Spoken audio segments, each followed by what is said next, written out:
गुर्जर, कालीलाल जी मालविया, किशोर जी, काशीलाल शर्मा, राम अवतार जी, आलोक जी दुबे, नंद सिंह जी, जीवन रामी मुजम, सचिन कांझा, राम प्रसाद जी, शर्मा जी, श्रीमती चंद्रा स्वालका जी, शंकर सोलंकी जी और तमाम उपस्थित हमारे स्वर्गीय अजयलाल शर्मा जी के परिवार के सदस्य जितेंद्र शर्मा जी, अशोक शर्मा जी, किशोर शर्मा जी और नरेंद्र शर्मा जी, मुझे आज बहुत ही खुशी हो रही है। पंडित अजयलाल शर्मा जी जिनसे मेरा संबंध है, जब मैं एनएसए में था 50 साल पहले, 72-73 का था, जब कॉफी हाउस के ऊपर एक ऑफिस हुआ करता था, जो हमारे वरिष्ठ बैठे होंगे यहाँ पर, इंटरव्यू देता हूँ लोग मालूम होगा। अजयलाल शर्मा जी वही ऊपर बैठते थे MI रोड पर, और मैं 22 साल का ही मेरे ख्याल में था, तब से मेरा उनसे परिचय हुआ। और उसके बाद लगातार जब तक वो जीवित रहे तब तक मेरा संपर्क बना रहा। इंटेक में कई बार ना इत्तेफाक की भी हुई। श्री माली जी को तो मालूम ही होगा किस प्रकार से गिरदालाल जी व्यास थे यहाँ पर राजस्थान के अंदर, PCD प्रेसिडेंट थे एक बार, और साथ में वो इंटर के अध्यक्ष थे। 2 ग्रुप बन गए। पी चौधरी थे वहाँ उदयपुर के अंदर, वही वहाँ के बहुत बड़े नेता थे। लंबा क्या थे उस वक्त नहीं रुक में जाऊँ, परंतु मुझे खुशी है कि PCD के अंदर ही मैंने वापस एकता करवाई दोनों ग्रुप के अंदर, और सब लोग सफल है। ये जगदीश सिन्हा जानते होंगे, धुमान सिंह जानते होंगे, 2 इंटर चल रहे आपस में। मुझे सौभाग्य मिला कि मैंने कोशिश करी, उसमें कामयाब हुए। इंटर बात है इंटर का क्या है, तो जैसा आप सबको मालूम है कि बहुत पुराना है, आज़ादी के पहले बनी थी। और तारीख देख रहा था,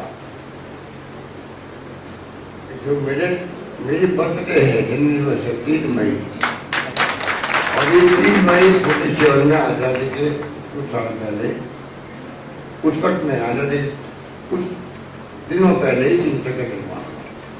तो मेरा जन्मदिन और इंटर का जन्मदिन एक।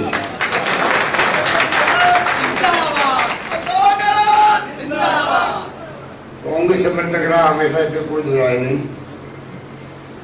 नाम लेने में कोई हर्ज नहीं, मुझे अच्छा लगेगा इंटर का नाम लेने में। मेरे ख्याल से बचपन से देख रहा हूँ, हो सकता है इंटर के खुद के साथ में तय किया होगा हमारा नाम। 4 संगठन जो है अग्रिम, उस रूप में नहीं आए, मुझे मालूम नहीं, पर आज आपके ध्यान आग्रहित किया है, अच्छा लगा। इंटर का नाम आएगा तो सब कुछ चलेगा। गांधी जी भी इंटर को, आप जानते मजदूरों को लेकर संघर्ष करते, 1918 के अंदर अनशन भी किया था अहमदाबाद के अंदर मजदूरों को लेकर। और पंडित नेहरू भी हमेशा मजदूरों के पक्ष में रहे। बागा डैम बना हो, कहीं बना हो, तो उन्होंने तो कहा कि जो मजदूर है ये राष्ट्र के निर्माता है। ये कोई कम बात नहीं कि ये इंटर या कोई भी संगठन हो, मजदूर है। आप मेरे विचार सुनते होंगे, अभी काफी दिन से बोल रहा हूँ, सोशल सिक्योरिटी, ये झंडा बुलंद करना चाहिए आप सब। आज सवाल ये नहीं कि हमने 252 से 259 कर दिए, 264 के 271 कर दिए, अनकुशल के कुशल श्रमिक के 276 कर दिए, 283 कर दिए। या उस कुशल सेक्टर में 326 के 333 करते हैं, वो बहुत बड़ी बात है। बड़ी बात यह है कि आज जो है निर्माण देश का कैसे होगा। आज बड़ी बड़ी बिल्डिंगें बनती है, मशीन आ गई बनती है, और बगैर मजदूर के बन सकती है क्या, मशीन के बावजूद भी। तो मैं सालों से कह रहा हूँ, मजदूर जो है मजदूरी करता है तब जाके बिल्डिंग खड़ी होती है, रात का निर्माण। और जब वो 60 साल का हो जाता है, बुजुर्ग हो जाता है, सही साथ नहीं देता है, फिर वो काम नहीं करता। तो क्या जिसने देश का निर्माण किया है, क्या वहाँ जिम्मेदारी नहीं सरकार की। अब जो इसका जीवन बचा है, जैसे पेंशन की बात की गई, यूपीए ने लागू किया तो पूरे देश के अंदर त्याग का मर गया स्वागत हो रहा है कि भाई ओल्ड एज पेंशन लागू कर दी, सिक्योरिटी मिल गई कर्मचारी को। क्योंकि कर्मचारी 35 साल से काम करता है, 38 साल से काम करता है, और कोई सिक्योरिटी मुझे पता नहीं पेंशन कितनी मिलेगी, कम मिलेगी, ज्यादा मिलेगी। पैसा जमा होके शेयर मार्केट में जाता था। आप सब जानते शेयर मार्केट ऊपर नीचे होते रहते हैं।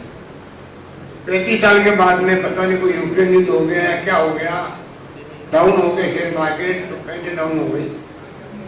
तो ये पूरी तरह हमने फैसला किया, वो सोच समझ के माननीय दृष्टिकोण ने किया, जिसके आधार पर हम सुशासन देने की कल्पना कर रहे हैं कि गुड गवर्नेंस होनी चाहिए, सरकार शानदार चले, क्योंकि भूमिका कर्मचारी के अधिकारियों के भी होती है, मजदूरों के होती है, उनको सिक्योरिटी मिलनी चाहिए। इसलिए मैंने कहा कि गुमान जी जैसे व्यक्ति जो है राष्ट्रीय स्तर पर मुद्दा उठा सकते हैं कि सोशल सिक्योरिटी का टाइम आ गया है 21वीं सेंचुरी के अंदर। जब राजीव गांधी ने कल्पना की थी 21वीं सेंचुरी में जाएंगे तो विकसित राष्ट्र के मुकाबले हम खड़े होंगे। तो दुनिया के विकसित राज्य अमेरिका है, इंग्लैंड है, जर्मनी, जापान, इटली है, हम लोग भी उसके मुकाबले में खड़ा हो, आर्थिक रूप से, सामाजिक रूप से, सभी तरह से। तो आज वक्त है कि हर इंसान को सोशल सिक्योरिटी मिले, जैसे उन देशों में मिलती है, वीकली पैसा मिलता है, वीकली पैसा मिलता है, वहाँ बुजुर्गों को भी, अन्य श्रेणियों को भी, और सिक्योरिटी रहती है कंपनियों को जीवन चलाने के लिए। तो क्या हमारे मुल्क में भी अब केंद्र सरकार को चाहिए कि टुकड़ों में मांगते हैं भाई कि 6,000 में दे दिए हमने किसानों को, या कोई स्कीम बना दी हमने उनके लिए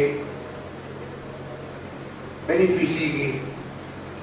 एक तबका ये भी है देश के अंदर, उसकी आलोचना करता है आप तो इसको लाभार्थी बना रहे हो उनको खाली, और एक तबका ये भी जो कहता है कि टैक्स पे का पैसा उनके ऊपर खर्च हो रहा है। जैसे हमारे हाउस के अंदर गुलाम नबी कटारिया ने कह दिया कि आपने लागू कर दिया ओल्ड एज पेंशन, आपको क्या उससे जिंदा नहीं रहेंगे हम लोग, तो टैक्स पे में भार पड़ेगा, कोई भार नहीं पड़ेगा। जो सिस्टम है कंट्री का, वित्तीय प्रबंधन का, वो शानदार होता। उसी के अनुसार राज्यों को एक सरकार, राज्य सरकार 1 लाख रुपये लोन नहीं ले सकती है बगैर केंद्र सरकार की परमिशन। और केंद्र सरकार तभी परमिशन देता है तब आपके पैरामीटर जो है फाइनेंशियल वो परफेक्ट होते हैं, तब देता है।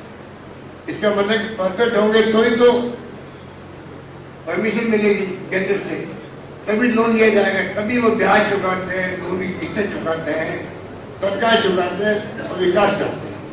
ये सिस्टम पूरे हर राज्य में है, पूरी दुनिया के अंदर है।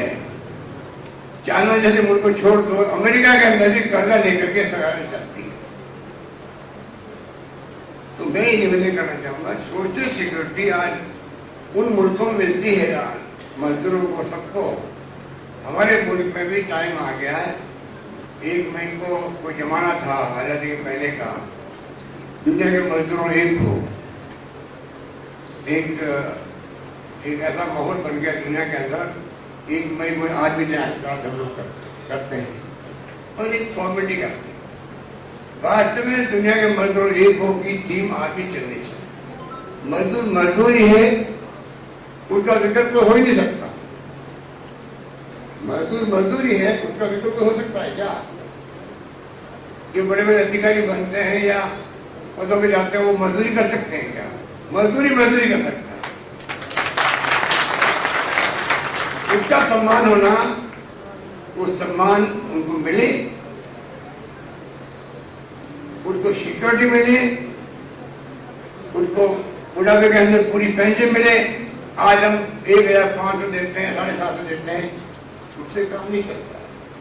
ये तो हमारी मजबूरी है कि भारत सरकार 200 रुपये देती है, हमारी सीमा 90 लाख की है। वो 10, 15, 20 लाख लोगों को 200 रुपये से 500 रुपये देते खाली। वहाँ तो 90 लाख, हम करीब 8000 करोड़ रुपये खर्च करते हैं। हमारी सरकार 8000 करोड़ खर्च कर रही है। 90 लाख विधवाओं को, बुजुर्गों को, ठेके मालिक को, निष्ठजनों को। तो मैं निवेदन करना चाहूँगा, ये कोई राजनीति बात नहीं कर रहा हूँ।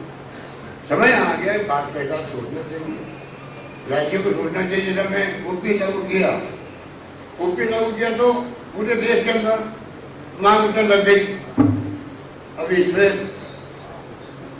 बात करें थे, अभी पूछोगे, इन्होंने कह दिया जगदीश राज श्रीवाली ने, पर आप बताओ कि कर्मचारी की मांग कभी आई क्या? मैं मजाक में कहता हूँ कर्मचारी मिलने आते थे कि बगैर मांगे हुए तो मैं ओपीएस मिला है, बगैर मांगे। इसलिए मैं कहना चाहूंगा कि हम लोगों ने कई फैसले किए, चाहे आज 100 दिन का रोजगार सोनिया गांधी जी ने, डॉक्टर मनमोहन सिंह लागू किया, नरेगा, बहुत बड़ी बात है। पहले आकाश सूखे पड़ते थे तो चेहरा उतर जाता था गांव के अंदर, चिंता होती थी, गाय को चारा कहाँ से आएगा, रोजगार कैसे मिलेगा गाँव वालों को, पानी मनुष्य के साथ में डांडों के लिए, गायों के लिए भी चलते, पशुओं के लिए पूरा पानी आया, बहुत चिंता होती थी। नरेगा आ गए बाद में वो स्थिति नहीं है। और अभी हमने 100 दिन की बजाय 125 दिन मैंने कर दिए नरेगा। और शहरों के अंदर, हिंदुस्तान में कहीं नहीं, शहरों में हमने 100 दिन का रोजगार नरेगा के पैटर्न पे लागू कर दिया है, अभी इंदिरा गांधी के नाम से। ये बहुत बड़ा फैसला शहरों के लिए। तो इस प्रकार की हमारी सरकार गरीब को गणेश मान करके हर फैसला कर रही है, हर फैसला कर रही है। उसी रूप में हम लोग जो है, आप देखते हैं कि जितने फैसले हो गए हैं, 10 लाख का बीमा कर दिया हमने, इलाज का कम बात है क्या? गरीब आदमी में हिम्मत नहीं करता था जाके ऑपरेशन करवाने के लिए हार्ट का 1 लाख, 2 लाख, 1.5 लाख खर्च होते थे। अभी मैं मिला के कहता हूँ, पीसीजी गया था तो एक आदमी मुझे मिला, इतना मैं मेरे गांव से आज मेरे लेके आया कोई भाई भतीजा कोई होगा, और सीके बिल्डिया भर्ती करवाया ऑपरेशन वो हार्ट का, मेरे खाली 137 रुपये खर्च हुए टैक्सी के पास।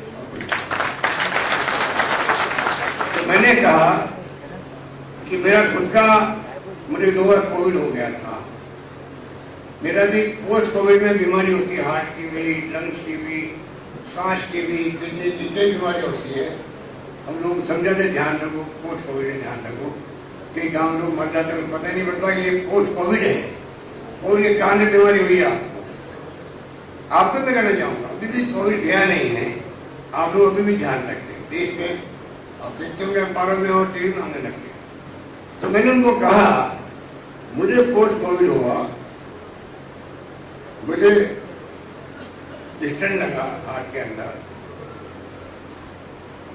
मेरा 1 रुपया खर्च नहीं हुआ, फ्री में, क्योंकि हमने ये स्कीम लागू कर रखी है। वरना 1.5-2 लाख रुपये तो बोलिए आप सरकार में प्राइवेट जाओ जा रखते हैं, अब आपका पूरा फ्री 10 लाख था। यहाँ कर दिया, मैं देखना कर दिया, कोई किडनी या लीवर ट्रांसप्लांट कराना है, उसमें 15-20 लाख। अभी फैसला हमने किया 15 दिन पहले, क्या बोल मेरा ट्रांसप्लांट हो कैंसर के, चाहे भले वो किडनी हो, लीवर हो, उसमें चाहे 10 लाख लोग या 15 लाख हो, उसको उन्होंने जोड़ दिया उन लोगों के लिए, चाहे 15 लाख हो चाहे 20 लाख हो, सरकार खर्च करेगी, आप लोग खर्च नहीं करना। एक्सीडेंट साथ जुड़ा हुआ है, भगवान अगर एक्सीडेंट नहीं हो जाता है, मर जाता आदमी, 5 लाख का बीमा इस चीनी योजना के अंदर शामिल किया। कहने का मतलब ये है कि हम हर चीज को ध्यान रख रहे हैं और पूरे प्रदेशवासियों का बीमा है। ये अमीर गरीब कोई भी हो, सबका बीमा है, काम गरीब के पड़ता है। इतने में कहना चाहूंगा कि हमारी सरकार ने इतने कदम उठाए हैं, घंटे पे बोले तो कम है उन कदमों के बारे में। तो आप लोगों को मैं निवेदन करूंगा कि आप लोग जो है, अभी जब कोरोना हुआ था तो आप लोगों ने अच्छा काम किया, आप सबको धन्यवाद कि पूरे राजस्थान में आम जनता ने, यदि संगठन उन्होंने भी, NGO ने भी, एक्टिविस्ट जो थे, धर्मगुरु थे, पॉलिटिकल कार्यकर्ता थे, सबने मिलकर, मैंने कहा कोई भूखा नहीं सोना चाहिए।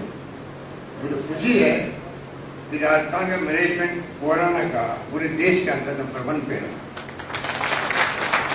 इलाज के अंदर 40,000 इंजेक्शन फ्री कराए, चार्टर प्लेन करके, किराया प्लेन करके भेजा बॉम्बे दवाई लाने के लिए। एक दिन भी देरी नहीं होनी चाहिए जिससे कि एक आदमी इंसान की मृत्यु हो जाए, इतना ध्यान रखा। खाने का प्रबंध किया, सब कुछ किया। और तो मजदूरों का मैंने विशेष ध्यान रखा कि मैंने ढूंढ करके करीब 35 लाख लोगों को 5 किस्तों का, 1,000 रुपये, 1,500 रुपये दिए, 5,500 रुपये दिए हम लोगों ने।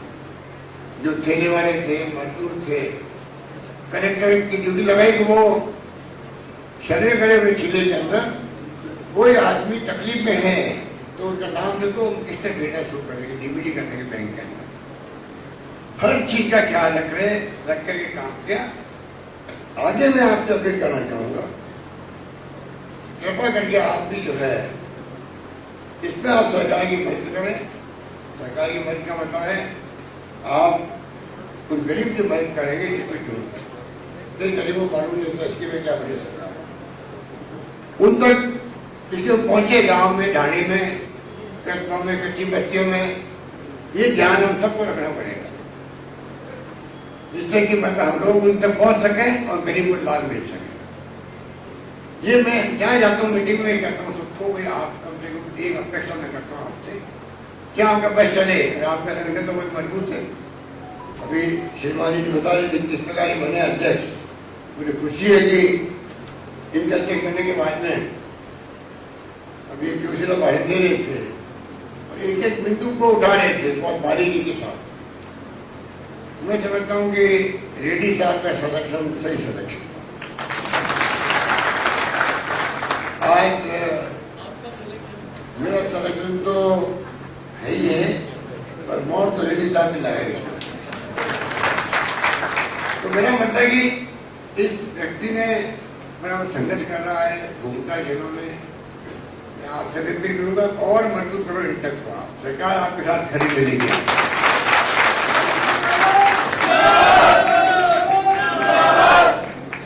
इसलिए मुझे खुशी है जाएगी कि शताब्दी के नाम से आपने प्रोग्राम किया, वो वास्तव में बहुत बड़े भक्ति के धनी थे। अंतिम साल तक वो मैं मिलने जाता था, उन्हें दिवाली का भी उनके घर पे, जानते होंगे, मैं उनसे मिलने जाता था कभी कभी। और 90 साल के हुए हम तब भी वो दबंगा से बात करते थे और इंटर की बात करते थे, मजदूर की बात करते थे, पूरी तरह जीवन समर्पित करते थे। उनका बहुत बड़ा व्यक्तित्व था, जिंदगी भर समर्पित रहे, जैसे भगवान जी की है, कोई जिंदगी निकाल दी, अब मजदूरों में काम करते हैं। ऐसे लोग हैं जिन्होंने ये संकल्प भी रहेगा हमें मजदूरों की सेवा करनी है, इसलिए वो इंटक में आते हैं। मैं आपको, मुझे आपने याद किया, उसके लिए मैं आपका आभारी हूँ। मुझे खुशी हुई कि मैं आपके बीच में आ सका और मैं तय करना चाहूँगा कि आप निश्चित रहें, जो समस्या बताई है श्रीमान जी ने वो अलग से मुझे लिख के दे देंगे और कभी वे डेलीगेशन लेने मिलने आ जाएंगे, हम जाएंगे, बैठ के बातचीत करें और क्या क्या आवश्यकता है विभागों के अंदर वो हम लोगों को पूरी करेंगे, हम निश्चित।